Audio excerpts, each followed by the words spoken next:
Bonsoir à tous et bienvenue dans cette tier list consacrée aux différentes légendes sur One Piece Red Rose.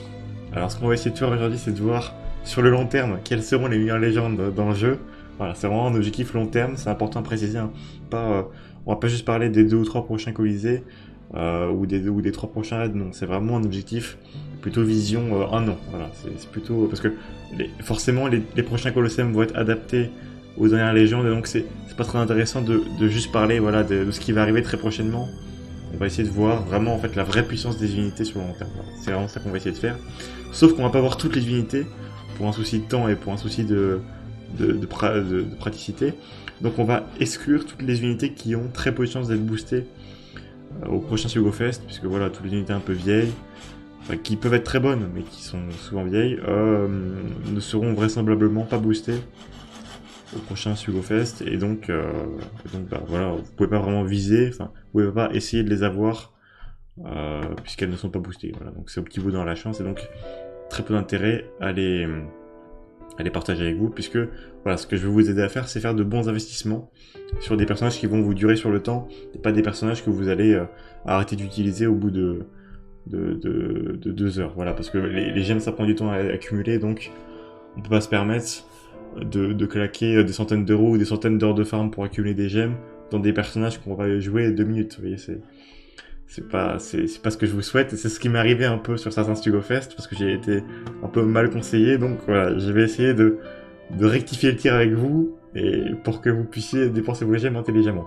Alors, les 3 critères qu'on va utiliser pour classer ces légendes vont être les suivants. Donc il va y avoir l'aspect unique du personnage, voilà, est-ce que le personnage a des capacités très classiques que beaucoup d'autres personnages vont avoir, et qui donc forcément, voilà, si un personnage est très, très basique, il va être facilement remplaçable, il va peut-être être power scale avec les futures légendes, donc voilà, c'est pas l'idéal. Alors qu'à l'inverse, un personnage unique, on va prendre un petit exemple pour nous aider, pour l'exemple de Katakuri V2, Katakuri V2, un de ses gros points forts, c'est que son spécial est unique, il n'y a pas vraiment de remplacement à Katakuri V2, enfin, on peut en trouver, mais ça sera jamais aussi bien assez performant, et donc ça rend le personnage un peu indispensable. Voilà, c'est que si vous l'avez pas, c'est compliqué. C'est compliqué, un peu pareil pour Shiramoncherry, enfin, dans une moindre mesure, parce que c'est pas un très bon capitaine, etc. Mais dans une moindre mesure, Shiramoncherry a un aspect un peu unique, donc elle sera toujours intéressante à avoir dans une box. Voilà. Deuxième critère qu'on va prendre en compte, c'est la polyvalence. Alors la polyvalence sous 2 aspects. L'aspect des personnages qui peuvent être pris par un capitaine, donc voilà, par exemple Stakeman peut prendre tous les personnages du jeu. À l'inverse, Ace peut prendre que les cogneurs et les shooters, ou Barto Cavendish que les ambitieux. Donc c'est moins bien de pouvoir prendre qu'une catégorie de personnages que tous les personnages, évidemment. Subamask aussi, voilà, il peut prendre tous les personnages, du philo. Voilà, on voit qu'il y a beaucoup de personnages très polyvalents, enfin assez polyvalents quand même dans le haut de la tier list. Et donc voilà, bah, ceci explique cela. Et enfin le dernier, non, et il y a un autre type de polyvalence aussi qu'il faut que j'aborde, c'est la polyvalence dans les contenus qui sont abordables. Par exemple, un personnage comme Carrot va être excellentissime, assez unique pour des contenus précis, mais dans d'autres contenus comme des contenus un peu plus longs par exemple, il va être moins fort. Voilà, c'est le cas de beaucoup de personnages qui sont très bons dans certains types dans certains modes de jeu, qui seront moins bons dans d'autres. Donc voilà, on va essayer, enfin ça c'est important, c'est bien de pouvoir faire un peu tous les modes de jeu.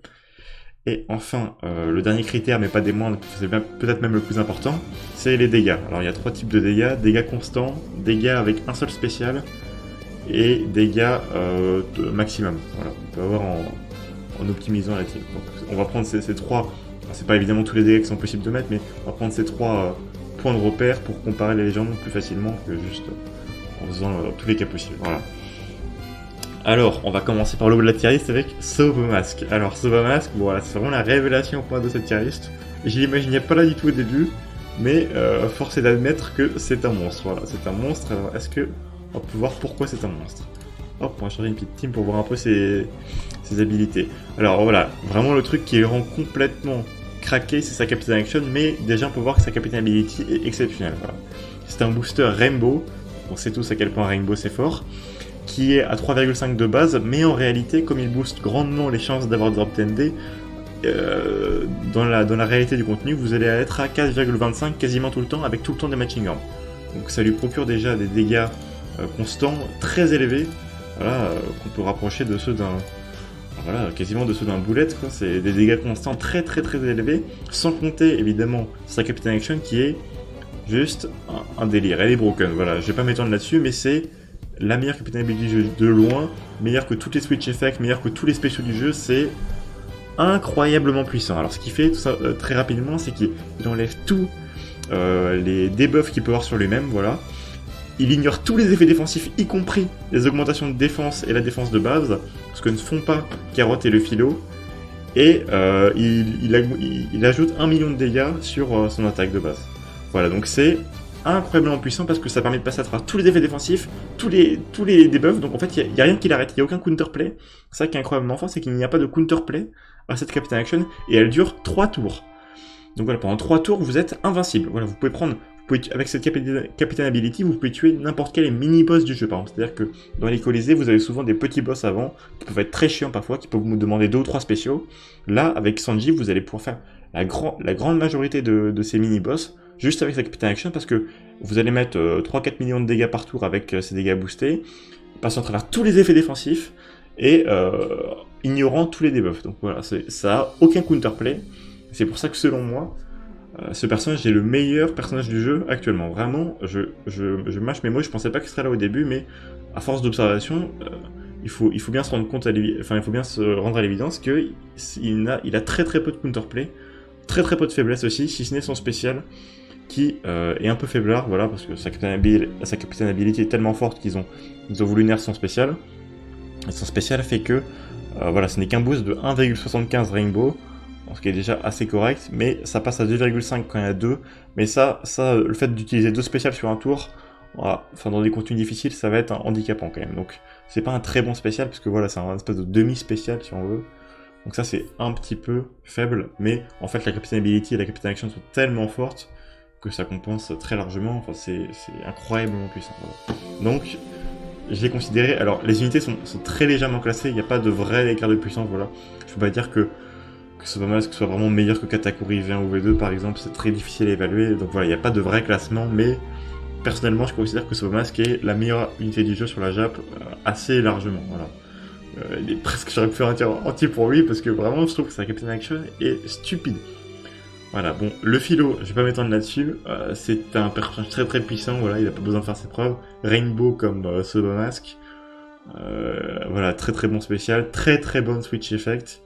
Il est un peu counter par les interruptions d'orbe, voilà, donc c'est pour ça que voilà, je le considère moins fort que Sobamasque, qui peut pas être interrompu, parce que ce n'est pas un spécial, il peut même pas être spécial bind ni rien, voilà, c'est broken, mais bon, je vais arrêter d'en parler. Et voilà, donc le Philo, bon, voilà, très très bon personnage, des dégâts maximum, voilà, on voit les 200 millions de dégâts de le Philo, enfin, voilà, un des personnages qui peut faire le plus de dégâts du jeu, dans une team bien optimisée, donc ça sera utile si on a des contenus avec vraiment beaucoup de PV, ce qui commence à arriver tranquillement sur la Jap, là, voilà, des contenus à 100 millions d'HP, ça commence à arriver, donc on peut s'attendre à voir, voilà, peut-être un jour un raid boss avec 200 millions, qui sait, donc voilà, et bah, dans ce cas-là, il y aura le Philo pour le faire. Mais il y aura aussi Katakuri V1, bon, qui est aussi une des révélations de cette tier list. J'ai cherché pendant des jours ses défauts et j'ai rien trouvé, voilà, le personnage est absolument broken. Il peut être garanti à l'anniversaire, c'est pas impossible. Et alors s'il est garanti à l'anniversaire, mais je vous conseille de foncer dessus, mais sans aucune hésitation, parce que le personnage est devenu broken. Vraiment, il a aucun défaut. C'est-à-dire que son seuil à 2 millions de dégâts, là j'ai pas les limites break et les switch effects, mais avec, vous le garantissez en fait, vous le garantissez. Là j'ai pas les limites break, donc considérez que tous les persos ont entre 300 et 400 attaques en moins de ce qu'ils pourraient avoir. Sans compter le switch ability, par exemple, typiquement avec Vive de Rebecca, vous switchez, vous êtes garanti d'avoir les 2 millions de dégâts. Donc vous allez dealer n'importe quel ennemi dans le jeu constamment, avec un boost de 3,8 et des orbes, voilà, 4 orbes qui sont garantis sur 7, sans compter l'accès avec voilà, beaucoup de personnages à switch effect, donc vous allez quasiment avoir tout le temps full orb.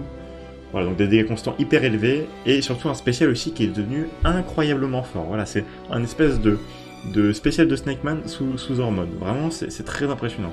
Donc il a un tap timing bonus damage, bon, qui fait jusqu'à 1 200 000 si on additionne tout, machin, ce qui est très bon, parce que c'est toujours utile d'avoir un petit coup de dégâts comme ça quand il y a des attack down et autres debuffs, ou des despairs par exemple, voilà, autres debuffs chiants, c'est toujours utile pour pouvoir delay malgré tout, malgré les debuffs, donc c'est très très fort.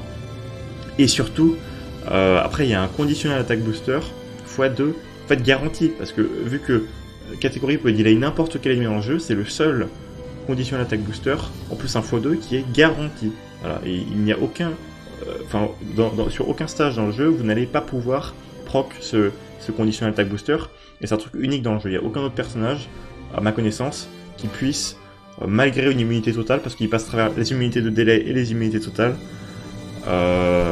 qui puisse voilà, utiliser un conditionnel attack booster, enfin en tout cas pas aussi enfin voilà, c'est vraiment très très très puissant, sans compter qu'il donne évidemment les, enfin presque j'ai envie de dire évidemment les matching orbs, voilà, donc c'est vraiment très très bon. Voilà, donc, le seul peut-être défaut qu'on peut lui entrevoir, c'est contre les ennemis avec beaucoup d'HP, mais vu qu'il pourra les tuer en 2 tours au fond, je pense même pas que ça sera un vrai problème. Et puis le conditionnel attack booster sur des ennemis où il faut vraiment mettre beaucoup de dégâts, c'est très très fort parce que c'est un buff qui est dur à trouver.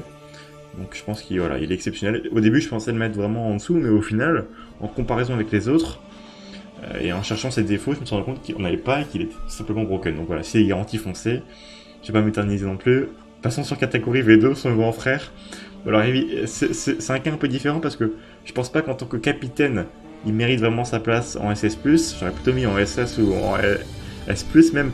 Mais en fait, il a un côté irremplaçable dans une box. C'est-à-dire que dans beaucoup de stages très durs, vous allez pas pouvoir vous passer de catégorie V2, c'est pas possible. Il est trop fort, son spécial est trop puissant. Il peut clear quasiment n'importe quel stage du jeu à lui tout seul.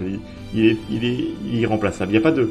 Si vous n'avez pas catégorie V2 et que vous voulez mettre un personnage similaire, voilà, il y a Ener, mais Ener ça n'a rien à voir. Il y a peut-être des kits Colosseum, peut-être des boulettes, mais ça sera 10 000 fois moins puissant. Donc je pense que voilà, un investissement vraiment hyper intelligent à faire, c'est essayer de viser un catégorie 2 si vous l'avez pas, parce que voilà, le personnage est vraiment fantastique. Voilà. Je pense qu'il est... Et puis même si vous êtes un débutant, je parlais surtout pour les joueurs avancés, mais si vous êtes un débutant, catégorie V2, vous pouvez avoir n'importe quel sub dans le jeu, ça passera. Ça passera en fait parce que le personnage a pas besoin de sub presque, quoi. On en est à ce niveau-là. Et enfin, pour finir, Sabo Koala. Sabo Koala qui est un personnage voilà vraiment voilà qui arrive à coller avec le Luffy dans la méta, donc c'est à dire qu'il est puissant, il est même souvent préféré à Luffy, c'est à dire que voilà, une switch effect exceptionnellement forte, un utilitaire quand même très appréciable avec la switch et le spécial qui enlève le debuff d'ordre négatif là, c'est très fort parce que c'est unique, c'est le seul capitaine du jeu qui fait ça, donc il sera toujours utile. Et puis voilà, un spécial très très bon, il est très bon notamment quand on regarde, enfin, il a juste besoin de son spécial et d'une switch ability pour clear un stage, et ça c'est très très fort au niveau offensif. Voilà, et tous les personnages d'ailleurs dans ce tiers ont ce point commun là, c'est que avec leur spécial uniquement et ou leur switch ability et Captain Action, ils peuvent clean des stages. Ça c'est vraiment le signe d'un héros très fort, d'un personnage très fort, c'est quand il peut à lui tout seul clean un stage, quoi.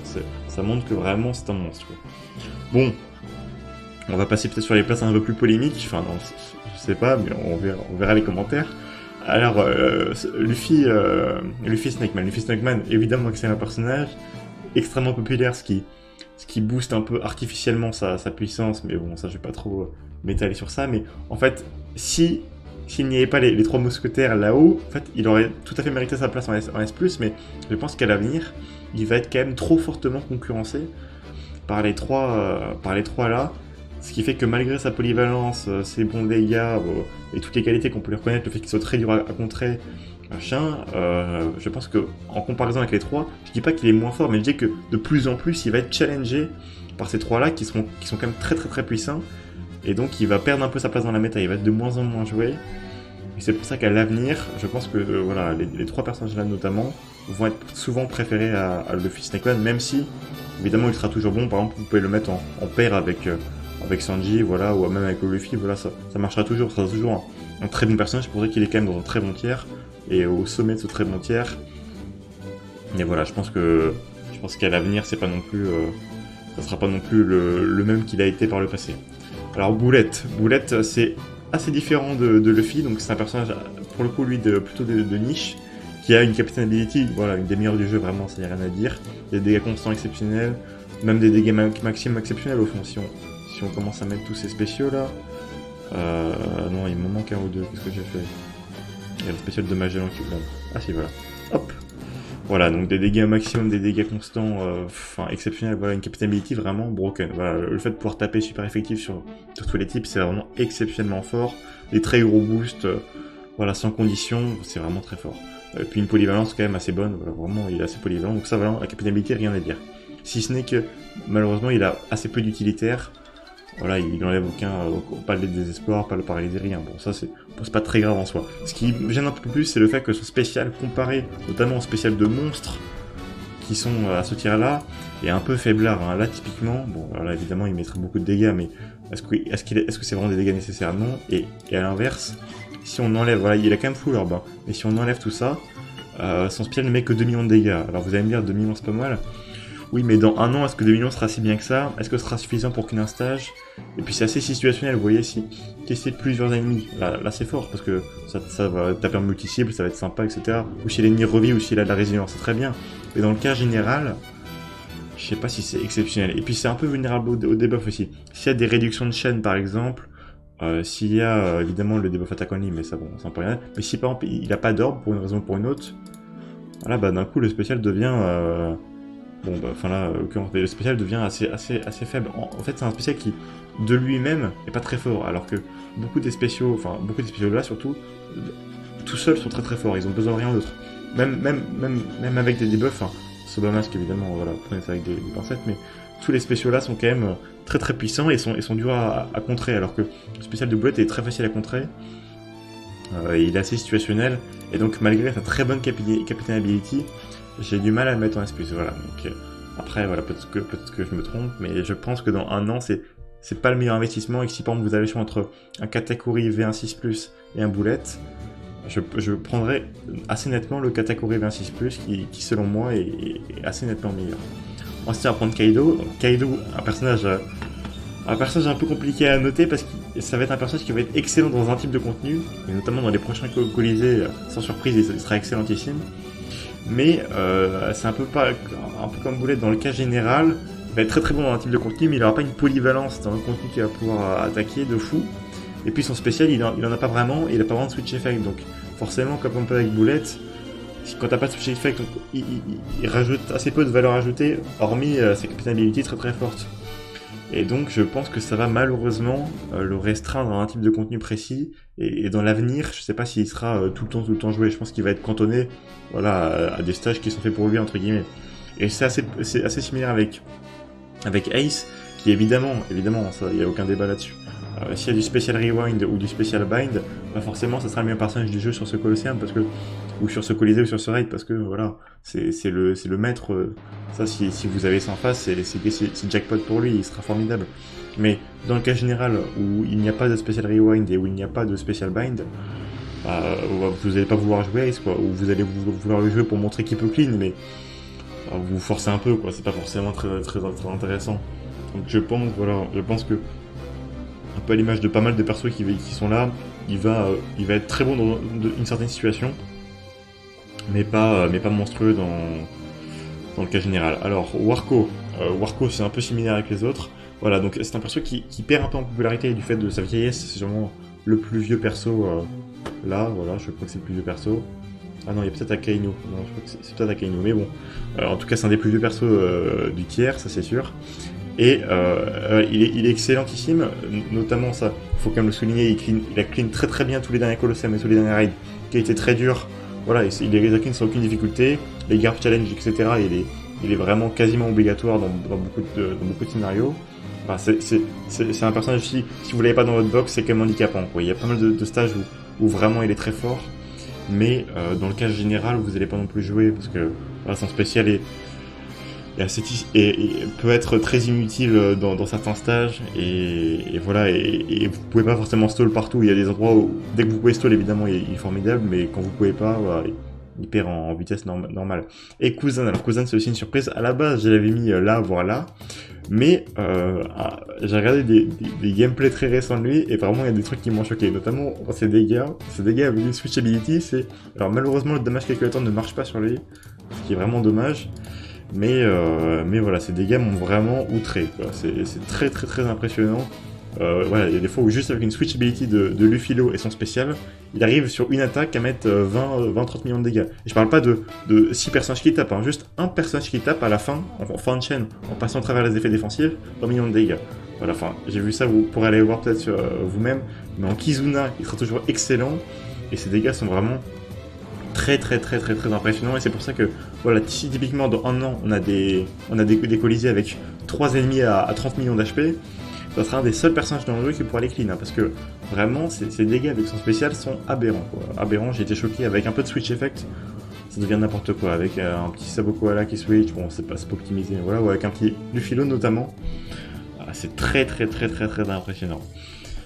Bon, on va passer sur le petit Luffy Stampede. Alors Luffy Stampede c'est un peu le même délire que Ace, sauf que il a ce côté beaucoup moins unique que Ace, c'est que désespoir et paralysie, c'est des buffs très communs, quoi. Voilà, des gens qui enlèvent le désespoir, il y en a là, voilà, c'est pas exceptionnel, et des gens qui enlèvent la paralysie, bon voilà, il y a lui aussi, il y a Mowarko qui enlève la paralysie, bon, c'est pas hyper rare, c'est pour ça qu'il, selon moi, il est assez nettement moins fort que Ace, et puis son spécial, Ace c'est faux 2,5 à tout le monde, lui c'est un très gros boost, alors c'est impressionnant quand même, hein. C'est un très gros boost qui fait énormément de dégâts sur lui, mais ça reste que sur lui, donc voilà, en double Luffy Stampede c'est pas très optimisé, et puis il est moins polyvalent qu'un Snakeman et autres cracks là-haut, donc voilà, je pense que c'est pas un très bon investissement là tout de suite. Maintenant, si vous visez un personnage, je vous conseille pas de viser Luffy Stampede, il sera pas forcément très utile dans le futur, voilà.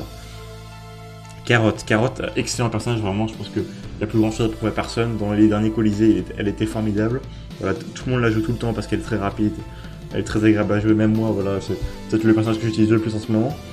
Mais le problème, c'est que voilà, avec tous les petits chenapans qui arrivent là, notamment les deux là, je pense que Carotte va finir par perdre un peu en puissance. Si les deux étaient pas là, je l'aurais mis là assez facilement. Mais là, du fait de la faible polyvalence de contenu qu'elle a, son spécial qui commence à être un peu faible, et le fait que sa captain ability soit plus si unique que ça, voilà, j'ai décidé de la baisser un peu et de la mettre en S+, ce qui reste un très bon tir pour un perso assez vieux, mais voilà. Alors, Luffy Zoro. Luffy Zoro, ça a porté à débat, mais c'est le plus gros pétard mouillé de l'histoire de One Piece Treasure Cruise. Vraiment, j'ai été choqué. C'est-à-dire qu'on l'a annoncé comme le nouveau Luffy Stampede. Non, le nouveau Luffy Low, peut-être parce que c'est un Luffy, je ne sais pas. Mais la réalité des choses est tout autre, hein. C'est que voilà, les dégâts constants, voilà, typiquement le damage calculator le montre bien, les dégâts constants de Luffy Taro Zoro Jiro, c'est un calvaire. C'est vraiment très faiblard, hein. Les boosts x3 et x3,33, en fait c'est un personnage qui justement, on est parlé de ça, c'est que avec son spécial uniquement, attendez, voilà, je peux pas malheureusement, Luffy, hop, quand vous utilisez juste son spécial à lui, ça va faire de très gros dégâts, voilà, et voilà, bon là typiquement, on voit que ça multiplie les dégâts par 3 quasiment, voire par 4, donc voilà, son spécial est très puissant en combinaison avec lui, mais sa Captain Ability, elle est vraiment faiblarde, je trouve, hein. Slasher, Free Spirit, quand vous jouez Luffy Zoro, déjà c'est pas hyper simple de team build par rapport voilà, à tous les cracks qui sont tous powerhouse, cérébraux, etc. Là, et puis même sa swap ability, voilà, c'est vraiment dommage qu'il ait pas un truc qui booste ses dégâts comme peuvent l'avoir les deux là, voire même, voilà, même lui. Enfin non, pas lui, mais lui il fait plus de dégâts de base. Là, avec son boost x3, enfin, avec son boost x3,25 ou x3, et sa switch ability qui lui donne rien qu'une orbe et quelques debuffs, donc ils sont toujours sympas à enlever, mais rien de transcendant, j'ai été assez déçu. Voilà, c'est-à-dire que hors spécial, le personnage est vraiment faible. Hors forme double et spécial, le personnage est vraiment faible, et c'est pas ce qu'on souhaite, hein. Un personnage double qui est nul quand il est pas en double, là, c'est pas très fort, hein. Donc voilà, pour moi, il a rien à voir avec Sobamask, mais vraiment, c'est à des années-lumière. Enfin, la capitaine action de Sobamask est 100 fois plus forte que tout ce qu'il y a là, les orbes de Wano et je sais pas quoi, ça a rien à voir. Ensuite, le beau Whitebeard V3, voilà, un de mes personnages préférés, garanti au dernier anniversaire. J'espère que vous avez peu pour lui, parce que c'est un très bon personnage. Est-ce que j'ai un petit truc de damage calculator? Oui. Alors ce qui est très fort, ce qui m'a marqué, c'est aussi le cas avec Kaido et avec Katakuri, c'est que Striker Powerhouse est vraiment devenu un très bon duo de classe. C'est-à-dire que vous avez tous les meilleurs subs, voilà, Cracker, Vivi Rebecca, Nami machin, Big Mom, tout le monde. J'ai l'impression qu'il faut vraiment, ouais, même Sanji Judge, même eux, là, les deux petits chiens et chats, là, enfin voilà. Et vraiment, il a une capacité en sub aussi avec Log Ace et Vivi, une Vivi exclusive, je sais pas si vous l'avez, si vous voyez de qui je parle, la petite Vivi au chapeau, là. Parce qu'elle est là, elle est là. Voilà, ces deux personnages qui sont sortis avec lui, qui sont très très forts. Alors, si ces personnages ne sont pas garantis à Sugo Fest, qui est très probable en réalité, voilà, Whitebeard perd énormément d'intérêt, mais le personnage en soi est vraiment très très bon, a une très grosse polyvalence, pour être très facilement joué avec d'autres capitaines comme Katakuri V2, Kaido, etc. Pour faire un très bon duo. Et voilà, un spécial qui fait vraiment tout, un spécial qui augmente la chaîne, qui augmente les dégâts de 2 classes, qui réduit les dégâts et qui réduit le désespoir. Donc vraiment 4 en 1, c'est vraiment très fort. Une Captain Ability, voilà, qui tape vraiment comme une mule. Hein. Là, il n'y a pas de spécial, hein. 3 millions de dégâts sans spéciaux. Voilà, c'est vraiment très bon. Hein. Voilà, Ace qui est vraiment un monstre, qui est vraiment des meilleurs subs du jeu. MVV, voilà. Et puis vous pouvez jouer vraiment une quantité de teams impressionnante. Hein. Ça, j'ai été très choqué de ces subs. Voilà, vous avez Magellan Colisée, Kid Colisée, enfin, vraiment des capacités formidables. Et c'est un personnage qui, de par son très gros multiplicateur aussi, et puis ses très bonnes classes, sera toujours utile dans le futur. Il sera jamais vraiment désuète parce que voilà, il fait beaucoup de dégâts, il a un très bon spécial, une très bonne Captain Ability, donc je pense qu'il sera toujours relativement bon. Et Sanji Judge qui est aussi un très gros damage dealer, voilà. On peut regretter un peu sa capitalité un peu chiante, mais il a quand même un très bon swap effect, de très gros dégâts, une très bonne classe quand même. Et puis sa team Germa V2 ne va pas du tout tomber dans l'oubli comme la première. La première, les Germa V1 là, bon c'est assez vite mort, alors que la team Germa V2 restera assez compétitive pendant un certain temps, et donc ça rend la légende forcément assez bonne. Mais voilà. Et non, et on peut espérer aussi un jour peut-être qu'il sorte un Kuzan, mais de type Psy par exemple, ou de type Int, et que du coup Sanji Judge puisse comboter avec lui, parce que ça combote. C'est-à-dire que si vous utilisez la swap effect de Sanji Judge sur un personnage qui augmente le multiplicateur, bon, comme Riley par exemple, parce que c'est le seul qui puisse intégrer un Sanji Judge, ça marche. Donc ce boost unique le rendra aussi toujours assez intéressant. Alors, on a maintenant Barto Kavanic. Je vais essayer d'aller un peu plus vite sur le bas du classement. Barto Kavanic, très rapidement, je suis pas si fan que ça de sa swap ability, que je trouve assez faible, enfin assez bonne, mais un peu surcotée. Voilà, je vais pas mentir. Je pense que le heal est assez faibleur en réalité. Le hors boost, pas très utile. Et puis jouer que ambitieux, c'est quand même posant de temps en temps. J'ai plus l'impression qu'on joue Barto Kavanic pour le jouer, et pas vraiment parce qu'il est fort, quoi. Ça, c'est un peu l'impression que j'ai, c'est que c'est une bonne unité, ça reste une bonne unité, mais j'ai l'impression qu'on se force un peu à les jouer. Voilà, je le joue de temps en temps, mais j'ai jamais l'impression, enfin voilà, j'ai toujours l'impression de me tirer un peu une épine dans le pied, et en général, au bout d'un moment, j'en ai marre et je reprends des sabots koala parce que, voilà, ambitieux uniquement, c'est pas, surtout que, voilà, en fait, le meilleur ambitieux qui est vraiment en tant que sub, c'est Lilin, enfin, c'est Big Mom Invasion. Mais elle combat pas si bien que ça avec les deux bougres là, parce que elle booste l'attaque tout comme eux, donc je trouve pas que ça soit. Et puis non, je suis pas aussi fan que certains peuvent l'être de Barto Kavanic. Bon, à l'inverse, Nekomamushi et Inurashi, malgré leur très faible multiplicateur, je trouve qu'ils ont deux très très bonnes classes, un très très bon spécial. Donc voilà, je le mets pour ma égalité, si ce n'est même, on va changer ça directement, si ce n'est même au-dessus de Barto Kavanic, parce que je trouve voilà, il est beaucoup plus polyvalent. Un spécial que je trouve bien meilleur parce que la réduction de dégâts de Barto Kavanic, on se sert jamais. Voilà, je m'en suis jamais servi. Je trouve. Et puis le fait aussi de pas avoir trop de modificateurs d'orbes sur Barto Kavanic, notamment le fait que voilà, quand t'as des orbes Berekia avec Barto Kavanic, à moins que t'aies le fameux du coup le tout nouveau Fujitora, elles sont chiantes à gérer. T'as pas beaucoup de manipulateurs d'orbes. Deux Flamingo 6+ ne les enlève pas. Je trouve que la légende, les teams ambitieux ont des problèmes de manière générale. Alors Mihawk, à l'inverse, Mihawk c'est une des légendes que j'aime beaucoup. Je pourrais la mettre plus honnêtement si j'écoutais que mon cœur, mais bon. Ouais, je pense que je vais la mettre plus haut. Non, voilà, je vais la changer parce que Mihawk est, à mon avis, une légende très très sous-côté. Il fait vraiment il met vraiment des patates de forain. Il garde quand même un assez bon spécial. Voilà, 4 millions de dégâts sans rien. 4 millions de dégâts gratuitement, c'est plus que Boulette. Hein. Et Boulette est connu pour ses dégâts constants, mais vraiment Mihawk. Je trouve très impressionnant de temps en temps. Voilà, et typiquement, j'étais avec un spécial, là, hop, 10 millions de dégâts comme ça, facile, sans limit break, sans rien.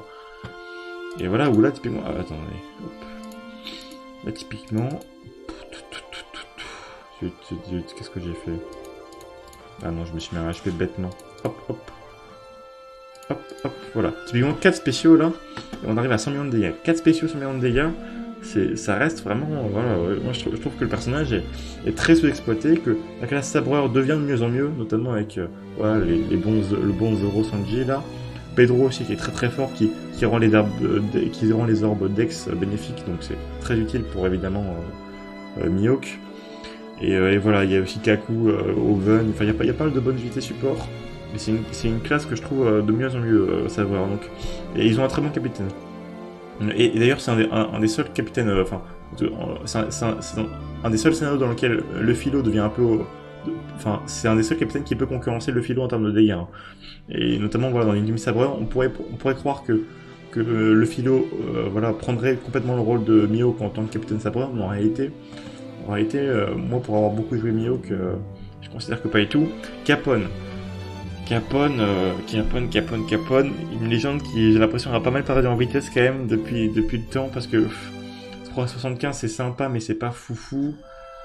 Peut-être quelques problèmes d'orbe aussi de temps en temps. Voilà, j'aime pas mal cette légende, mais j'ai du mal à lui trouver une utilité vraiment. Tireur commence à devenir un peu faiblard comme classe. Il y a pas beaucoup d'unités que t'as envie de jouer en tireur, même là, vous voyez. Dans le haut du panier, là, qu'est-ce que vous avez comme tireur? Rien, ouais, c'est un peu ça le problème, je pense, de la classe, c'est que tireur, ouais, c'est pas une classe qui vraiment m'enchante personnellement, et pouvoir jouer juste tireur et devoir en jouer, je crois, 6, si je me trompe pas, bah c'est pas tip top. Et enfin Akainu, le bon Akainu, que j'ai beaucoup aimé, qui est vraiment une très bonne légende, mais voilà, le fait d'avoir Kaido, ça rend Akainu un peu obsolète automatiquement, parce que voilà, le boost de base d'Akainu c'est 3,25, lui c'est 4, Powerhouse Striker c'est meilleur quand même que Int STR selon moi, et les dégâts, bon bah voilà, c'est plus en faveur de Kaido qu'en faveur d'Akainu, puis sans compter que Kaido peut être joué plus tranquillement entre guillemets enfin oui voilà, Kaido peut être joué plus tranquillement qu'Akainu, donc voilà, c'est un peu le problème, mais Akainu reste assez bon notamment en Guard Challenge, dans les contenus difficiles, mais voilà, si on cherche à, par exemple typiquement à tuer un ennemi qui va avoir beaucoup d'HP, voilà, en imaginant que les taux d'HP, enfin le nombre d'HP augmente dans le futur, Akainu commencera à avoir un peu de mal. Alors, Kiku, là, je sais pas qui, machin Bigelo, elle est assez sympa, j'ai bien aimé son... Voilà, j'ai bien aimé qu'il power spike, enfin voilà, qu'il power creep pas trop les différentes légendes avec Wano, voilà, parce qu'au fond, à part Sobama qui est excellent, Wano n'a pas transformé non plus la metagame. Et Okiku, ça va, après voilà, c'est un leader de type. Bon, les leaders de type, surtout quand on n'a pas voilà, des dégâts de fin de tour d'Akainu, ça reste assez limité dans la polyvalence du contenu qu'on va pouvoir faire, voilà, c'est que... voilà, si le boss est pas STR ou Psy, bon bah ça perd beaucoup d'intérêt. Donc voilà, c'est pour ça qu'il est pas non plus dans le top du classement. Mais même si c'est une très bonne unité, évidemment, s'il y a un contenu STR ou un contenu. Voilà, bon, après le problème c'est qu'il y a aussi pas mal de concurrence. Voilà, même Boulette, même Snakeman, même. Voilà, elle manque un peu de. Elle manque un peu de force pour vraiment s'imposer dans la méta, je pense. Vivi Rebecca, c'est assez différent. C'est une très bonne unité, notamment très bonne en sub. Mais voilà, baser une unité sur la Color Affinity, dans du contenu très difficile, vous voyez, où je pense qu'on aura du mal à voir Vivi Rebecca clean un Garp Challenge, parce que si ça commence à changer beaucoup de couleurs, ça devient très compliqué. Et puis le risque en vaut pas vraiment la chandelle. C'est une légende qui fait beaucoup de dégâts, mais qui va pas briller non plus par sa capability. Par contre, évidemment, sa switch est très forte, et notamment avec Katakuri, puis son spécial est très bon aussi. Donc c'est un très bon sub, parce que notamment très bonne switch. Mais voilà, je pense qu'elle mérite pas d'être tellement plus haut. Sabo, c'est un bon exemple aussi d'effet de nouveauté, voilà, il y a beaucoup de tier lists qui sont faits sur internet où voilà, le nouveau perso est automatiquement premier du classement, voilà, le Zoro premier du classement automatiquement. Sabo, c'est un bon exemple de ça, parce que il était considéré comme très mauvais il y a ne serait-ce qu'un mois, et puis depuis qu'il a eu sa super évolution, tout le monde pense que c'est le futur du gaming, et j'ai même vu pas mal de gens dire, ce qui m'a vraiment surpris, que Aokiji serait un bon sub pour Sabo. Je pense que c'est un rêve, hein, parce que entre la captain ability d'Aokiji et celle de Sabo, il n'y a pas photo. Hein. Même le spécial de Aokiji est meilleur sur un tour, il est plus dynamique. Pour moi, il y a pas photo. Hein. Le multiplicateur d'Aokiji c'est dans les 4,7, alors que Sabo c'est 3,7. Enfin, c'est comme si vous me compariez. je sais pas, c'est comme si vous compariez, voilà, Zoro et le philo, quoi, ça a pas de rapport selon moi, vraiment, donc je pense enfin, ça me paraît invraisemblable de mettre Aokiji en sub de Sabo. Mais à part ça c'est pas une unité qui fait mal de dégâts, qui est très polyvalente, voilà, mais bon, y a mieux, quoi, en haut du classement, quand vous jouez Sabo, c'est un peu pour jouer Sabo, quoi, c'est pas forcément pour faire des merveilles. Nami, assez bonne unité, mais voilà, le problème de jouer une team monochrome, plus ou moins, c'est que, évidemment, s'il y a plusieurs ennemis de différents types de couleurs, bah, c'est assez mauvais.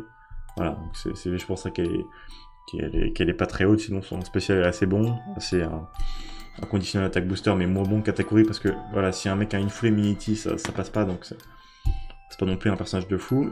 Luffy est très bon perso, mais un peu éclipsé, voilà, par notamment Sabo Koala, mais qui reste assez bon, qui peut être joué en duo assez bien, voilà, avec ces deux-là. Mais voilà, quand vous les jouez, si vous avez pas Sabo Koala, quoi, sinon ça n'a pas d'intérêt vraiment de jouer le Face. Si c'était en sub aussi, pour Sabo Koala, ça peut être pas mal. Big Mom, jouer un personnage de chaque couleur, c'est chiant.